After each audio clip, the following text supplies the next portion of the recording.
며칠 전이었습니다. 어머니와 마지막으로 통화한 게 언제였는지 기억이 가물가물할 정도로 시간이 훌쩍 지나 있더군요. 처음엔 바쁘니까 그러려니 했습니다. 노인분들 종종 핸드폰 꺼두시기도 하고 충전 안 하시는 날도 있으니까요. 그냥 잠시 그런 날이겠거니 애써 스스로를 안심시켰습니다. 그런데 이상했습니다. 하루가 지나고 이틀이 지나도 아무 소식이 없었습니다. 문자를 보내도 읽히지 않았고 전화를 수십 번 넘게 걸었는데도 벨소리만 허공에 울릴 뿐 응답은 없었습니다.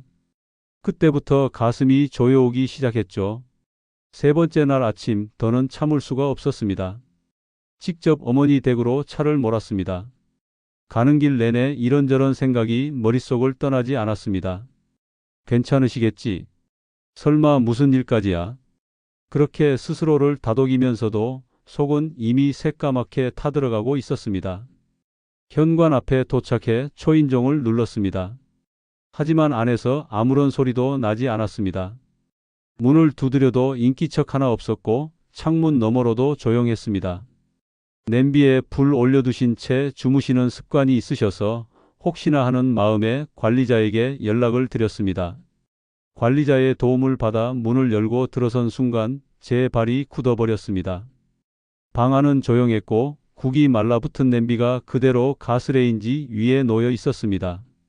식탁엔 며칠째 손도 대지 않은 반찬들이 그대로였습니다. 그리고 어머니는 거실 바닥에 누워 계셨습니다. 숨을 거두신 지 이미 시간이 꽤 지난 뒤였습니다. 심장마비였습니다. 하지만 지금도 생각합니다. 정말 심장마비가 어머니의 죽음 원인이었을까요? 솔직히 저는 그렇게 생각하지 않습니다. 병 때문이 아니라 너무 늦게 발견되었기 때문에 어머니는 그렇게 외롭게 떠나셨다고 저는 믿습니다. 그날 이후로 수많은 일들을 제가 혼자 감당해야 했습니다. 어머니 지인에게 연락하고 장례 절차를 알아보고 연금 정지 신청에 통장 해지까지 처음 해보는 일투성이에 시간은 부족하고 절차는 너무나 복잡했습니다. 무엇보다 충격적인 건 이 모든 일이 어머니가 세상을 떠난 지 오랜 시간이 지난 후에야 시작됐다는 사실이었습니다. 그날 이후 저는 매일같이 이런 생각을 합니다. 누군가가 조금만 더 빨리 알았다면, 긴급 연락망이 하나라도 작동했더라면 우리 가족은 이런 식의 이별을 하지 않았을지도 모른다고요. 여러분은 어떠신가요? 혹시 여러분 부모님의 연락처는 비상연락망에 등록되어 있나요? 혹시라도 연락이 닿지 않을 때 누군가가 대신 알아채 줄 수 있는 그런 시스템이 준비되어 있으신가요? 오늘 제가 전해드릴 이야기는 어쩌면 여러분 인생에서 가장 중요한 정보가 될지도 모릅니다. 누구도 알려주지 않았던 제도, 몰라서 놓치는 안타까운 현실, 그리고 우리가 지금 바로 할 수 있는 단 하나의 준비. 저 이기호는 어머니의 마지막을 지켜드리지 못한 아들로서 여러분께 꼭 이 말씀을 드리고 싶습니다. 이 영상은 단순한 정보가 아닙니다. 우리 부모님과 내 가족을 지키는 생명선이 될 수 있습니다. 끝까지 함께해 주시길 간곡히 부탁드립니다. 어머니가 돌아가신 뒤 제게 가장 충격적이었던 건 이런 일이 생각보다 너무 흔하다는 사실이었습니다. 혹시 아시나요? 우리나라에서 매년 고독사로 추정되는 사망자 수가 몇 명인지 2024년 기준 공식적으로만 약 4,000명이 넘습니다. 그리고 그중 절반 이상은 60대 이상 어르신입니다. 하지만 여기서 끝이 아닙니다. 이 숫자는 주변에서 아무도 몰랐던 상태로 발견된 경우만을 포함한 수치입니다. 다시 말해 병사로 분류되었지만 사실상 고독사에 가까운 경우는 포함도 안 돼 있습니다. 특히 혼자 사시는 어르신이 사망하셨을 때 그 사망 사실을 가장 먼저 알게 되는 경우는 누구일까요? 자녀도 이웃도 아닌 건물 관리인, 심지어는 우편 배달부인 경우도 많습니다. 실제로 한 사례가 있습니다. 서울 은평구에서 혼자 살던 78세 여성은 3일간 우편물이 그대로 쌓여 있는 걸 이상하게 여긴 우편 배달원의 신고로 발견됐습니다. 이미 사망한 지 시간이 꽤 지난 뒤였습니다. 이렇게 늦게 발견되는 이유는 단 하나입니다. 알림망이 없기 때문입니다. 연락이 끊기더라도 그 사실을 누가 먼저 인지해서 알려줄 시스템이 없다 보니 정말 무서운 일이 조용히 벌어지는 겁니다. 이게 바로 고독사의 진짜 무서운 점입니다. 죽음 자체보다 발견이 너무 늦어진다는 것, 그리고 그 늦어짐으로 인해 남겨진 가족이 겪는 고통은 상상 이상입니다. 장례 절차는 더 복잡해지고 사망 신고가 늦어지면 연금은 계속 지급되다가 나중에 반환 대상이 되기도 하고 은행 계좌 해지나 보험금 청구도 더 복잡한 소송 단계까지 가는 일도 생깁니다. 무엇보다 떠난 사람을 위한 이별조차 제대로 하지 못하게 됩니다. 아무도 몰랐기 때문에 누구도 슬퍼할 기회조차 없이 그분들은 조용히 떠나셨던 겁니다. 자, 여기서 질문 하나 드리겠습니다. 여러분의 가족 혹은 부모님은 지금 누구와 연락이 되어 있나요? 혹시라도 며칠간 연락이 안 될 경우 바로 움직여줄 수 있는 사람이 등록되어 있으신가요? 저는 이 질문에 대답할 수 없었습니다. 그리고 그 대가를 너무나 크게 치렀습니다. 어머니를 떠나보낸 뒤 저는 매일같이 생각했습니다. 그날 조금만 더 빨리 알았더라면, 정말 그랬다면 무언가 달라질 수도 있지 않았을까? 그래서 저는 뒤늦게라도 알아보았습니다. 혹시라도 어르신 혼자 계실 때 갑자기 쓰러지거나 위급한 상황이 생기면 누군가 대신 빨리 알아채줄 방법은 없는지 말이죠. 그렇게 며칠을 뒤지고 또 뒤져서 놀랍게도 정부와 지자체에서 이미 그런 제도를 운영 중이라는 사실을 알게 됐습니다. 그런데 정말 이상한 건 그 제도가 있다는 걸 제가 그때까지 한 번도 들어본 적이 없었다는 사실이었습니다. 이야기를 들려드릴게요. 지금 우리나라엔 혼자 사는 어르신들에게 움직임을 감지하는 기계를 설치해주는 제도가 있습니다. 예를 들어 하루 종일 집 안에서 아무런 움직임이 없거나 가스레인지도 안 쓰고 화장실도 다녀가지 않고 문도 안 열렸다면 이상하다고 판단해서 가족이나 동네 복지사에게 알림을 보내주는 장치입니다. 예를 들어보겠습니다.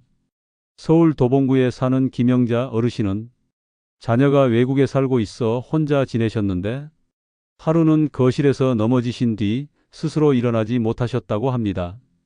다행히 집에 설치된 움직임 감지기가 작동해서 이상 신호가 전달됐고 담당 공무원이 즉시 집을 방문해 구조할 수 있었습니다. 그렇습니다. 그 기계 하나가 생명을 살린 셈입니다. 이런 기계는 낯설게 들릴 수 있지만 생각보다 간단합니다. 텔레비전을 켰는지, 방 안에서 움직임이 있는지, 문을 열고 닫았는지 같은 생활 습관을 조용히 살펴보다가 하루 이상 아무 활동이 없으면 이상 징후로 판단해 누군가에게 알려주는 역할을 합니다. 이뿐만이 아닙니다. 어르신 혼자 사시는 분들에게 정기적으로 안부 전화를 걸어드리거나 문 앞에 설치된 센서로 외출 여부를 확인하는 동네 복지센터의 방문 확인 서비스도 운영되고 있습니다. 서울시는 안심상담센터라는 곳을 통해 혼자 사는 어르신께 주기적으로 전화를 드리거나 위급 상황엔 바로 연락을 취할 수 있는 체계를 갖추고 있습니다. 이런 제도가 있는 줄 몰랐던 저는 그 사실을 알고 나서 참 많이 아팠습니다. 이런 게 있다는 걸 그때 알았더라면 내가 직접 신청이라도 했을 텐데 하는 마음이 계속 들었기 때문입니다.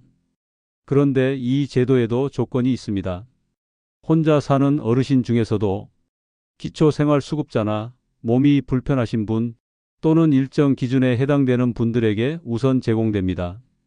하지만 모든 지자체가 다 똑같이 운영하는 건 아니라서 가까운 주민센터나 복지관에 직접 문의해 보셔야 합니다. 참고로 본인이 신청하지 않아도 자녀나 가족이 대신 신청할 수도 있습니다. 그리고 요즘은 직접 방문해 주는 서비스도 있어서 신청만 하면 담당자가 집으로 찾아와 상담도 해준다고 합니다. 여러분께 꼭 말씀드리고 싶습니다.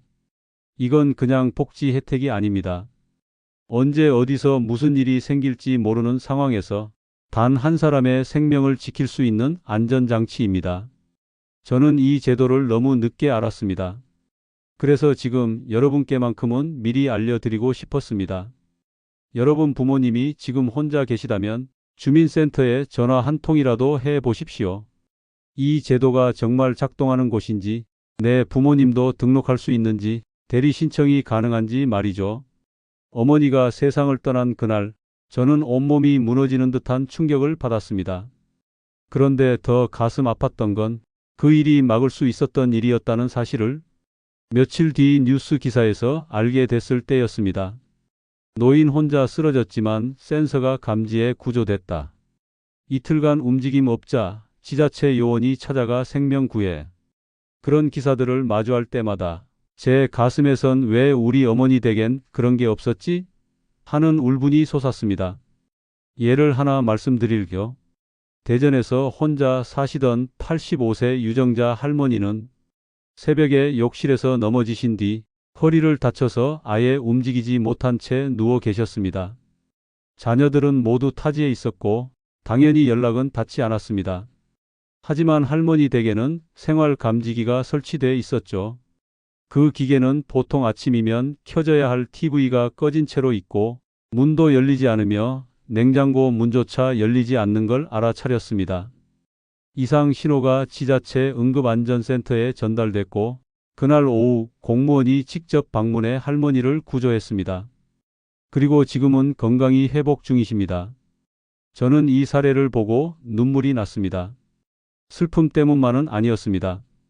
똑같은 상황인데 누군가는 살아났고 우리 어머니는 돌아가셨다는 현실이 너무 선명했기 때문입니다. 그 결정적인 차이는 하나였습니다.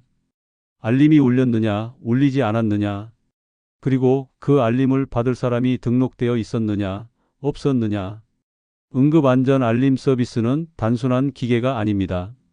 어르신의 일상에서 평소와 다른 점을 눈치채고 바로 누군가에게 알려주는 시스템입니다. 일상 속 사소한 변화, 예를 들어 문이 열리지 않는 시간, 전등이 켜지지 않는 밤, 화장실 사용 흔적이 없는 하루. 이 모든 걸 조용히 기록하다가 그 조용함이 위험으로 변하면 신호를 보내는 겁니다. 그 신호를 받은 지자체 직원은 바로 현장에 출동하거나 가족에게 연락합니다. 이 단순한 구조가 생명을 구했습니다.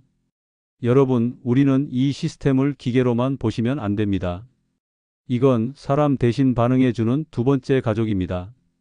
그리고 그 가족을 등록하느냐 마느냐는 지금 우리가 결정할 수 있는 일입니다. 이 제도는 이미 수많은 사례에서 사람을 살렸습니다. 하지만 문제는 몰라서 못 쓰는 사람이 너무 많다는 겁니다. 생명을 살린 제도, 그렇게 중요한 시스템이 이미 우리 곁에 존재하고 있었습니다. 그런데 저는 왜 그걸 단 한 번도 들어본 적이 없었을까요? 어머니가 돌아가시기 전까지 그 이름조차 들어본 기억이 없었습니다. 문제는 저만 그런 게 아니더군요. 실제로 60대 이상 시니어 가운데 이 제도를 알고 있는 사람은 10명 중 2명도 되지 않습니다. 심지어 담당 주민센터 직원조차 정확히 내용을 모르는 경우도 적지 않았습니다. 왜일까요? 이유는 간단했습니다. 알려주지 않아서였습니다. 먼저 이 제도는 TV 광고도 없습니다. 유튜브 영상도 거의 없습니다. 오직 복지로 같은 행정 사이트나 지자체 공문서 구석에 조용히 숨어 있을 뿐입니다. 시니어가 스스로 찾아내기엔 너무 어렵고 낯선 정보였습니다. 그리고 두 번째, 이 제도는 신청한 사람에게만 제공됩니다. 누군가 대신 신청해 주지 않으면 아무 일도 일어나지 않습니다. 지자체가 먼저 찾아오진 않거든요. 제가 직접 전화를 걸어 확인해 봤습니다. 어르신 혼자 계신데 감지기 설치해 드릴 수 있나요? 돌아온 대답은 이랬습니다. 본인이 원하셔야 하고요. 기초생활수급자나 차상위계층이 아니면 안 될 수도 있어요. 그 순간 저는 좌절했습니다. 어르신이 본인 의사로 신청하셔야 하고 거기에 소득 조건까지 붙어 있다면 과연 몇 분이나 이 제도를 이용하실 수 있을까요? 게다가 어르신들 중엔 이런 걸 설치하면 내가 감시받는 것 아니냐, 내가 곧 죽을 사람처럼 보일까봐 싫다며 거부하시는 분들도 많다고 합니다. 하지만 저는 분명히 말씀드릴 수 있습니다. 이건 감시가 아니라 보호입니다. 누군가가 혹시 무슨 일 있으신가요? 하고 물어봐주는 안전망입니다. 그리고 가족들의 무관심도 문제입니다. 저부터가 그랬습니다. 어머니가 혼자 지내시는 게 늘 불안했지만 막상 바쁘다는 핑계로 한 번도 엄마, 이런 제도 알아? 하고 말해본 적이 없었습니다. 아마 이 영상을 보고 계신 분들 중에도 비슷한 분들이 계실 겁니다. 설마 우리 엄마는 괜찮겠지? 아버지는 아직 건강하시니까. 하지만 제가 직접 겪어보니 고독사는 건강과는 무관했습니다. 몸이 약해서 생기는 게 아니라 아무도 몰라서 생기는 죽음이었습니다. 이 제도는 아직 멀었습니다. 조건도 까다롭고 정보도 부족하고 무엇보다 설명해 주는 사람이 없다는 게 가장 큰 문제입니다. 어머니가 세상을 떠난 지 꽤 시간이 흘렀습니다. 장례도 마무리됐고 서류도 정리됐고 사람들은 일상으로 돌아갔습니다. 그런데 저만은 아직도 그날 거실에 누워 계시던 어머니의 모습을 떠올리며 가슴 깊이 묻어둔 질문 하나를 되뇌곤 합니다. 왜 아무도 몰랐을까? 제가 아니라도 이웃이든 행정이든 누군가 하루만 먼저 알았더라면 어머니는 혼자가 아니었을 텐데 말이죠. 죽음이 무서운 게 아닙니다. 아무도 몰라주는 죽음이 무서운 겁니다. 며칠이 지나서야 발견되는 삶의 끝, 그게 바로 고독사였습니다. 그 이후로 저는 주변 어르신들을 볼 때마다 자꾸 마음속으로 묻게 됩니다. 저분은 누가 지켜보고 있을까? 혹시 며칠 연락 안 되면 누가 대신 알아채 줄 사람이 있을까? 놀랍게도 대부분은 없습니다. 혼자 사는 분들도 그분을 걱정하는 사람들도 연결되어 있지 않은 세상 속에서 각자의 방 안에 홀로 머물러 있는 겁니다. 하지만 여러분, 그걸 바꿀 수 있는 사람이 지금 이 영상을 보고 있는 바로 당신입니다. 우리가 지금 할 수 있는 건 복잡하지도 어려운 일도 아닙니다. 부모님 휴대폰에 긴급 연락자 등록이 되어 있는지 확인해 보세요. 가까운 주민센터에 전화해서 우리 부모님 댁에 혹시 설치 가능한 안전장치가 있는지 한 번만 물어보세요. 가족들과 모였을 때 이런 대화를 한 번쯤 꺼내보세요. 혹시 엄마 며칠 연락 안 되면 누가 먼저 알아채 줄 수 있을까? 그 대화 하나가, 그 등록 하나가 어쩌면 생명을 지킬 수도 있습니다. 지금은 아무 일도 없어 보이지만 고독사는 언제나 조용히 다가옵니다. 그리고 항상 그럴 줄 몰랐다는 말만 남깁니다. 저는 어머니를 지켜드리지 못했지만 이 영상이 누군가의 부모님을 한 번이라도 더 지켜낼 수 있다면 그걸로 충분하다고 생각합니다. 이 이야기가 마음에 닿았다면 저희 채널에 함께해 주세요.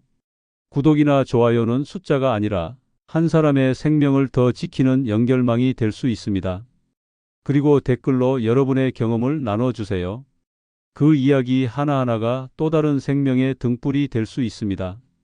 마지막으로 혹시 여러분 부모님의 이름 지금 어느 명단에 올라 있나요? 주소록엔 있지만 위급 상황에서 연결되는 리스트엔 빠져 있지 않나요? 늦기 전에 지금 바로 연결해 주세요. 그 연결 하나가 고독사를 막는 시작입니다.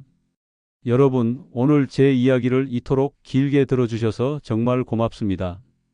쉽지 않은 이야기였고 말하는 내내 마음이 무겁기도 했지만 누군가는 꼭 들어야 할 이야기라고 믿었습니다. 우리는 언젠가 모두 이별을 맞이하게 됩니다. 하지만 그 이별이 혼자가 아니었다는 기억으로 남을 수 있다면 그 자체로 위로가 되지 않을까요? 이 영상이 누군가의 마음에 닿아 하나의 전화, 하나의 등록, 하나의 대화로 이어진다면 그것만으로도 이 시간을 함께한 우리 모두가 어떤 생명을 지킨 셈이 될 수 있을 겁니다. 지금 이 순간 떠오르는 얼굴이 있다면 주저하지 말고 전화 한 통 걸어보세요. 그 한 통이 당신을 기억하는 사람으로 만들어줄 겁니다. 시청해 주셔서 진심으로 감사합니다. 마음 건강히 지키시고 우리 다시 꼭 뵙겠습니다.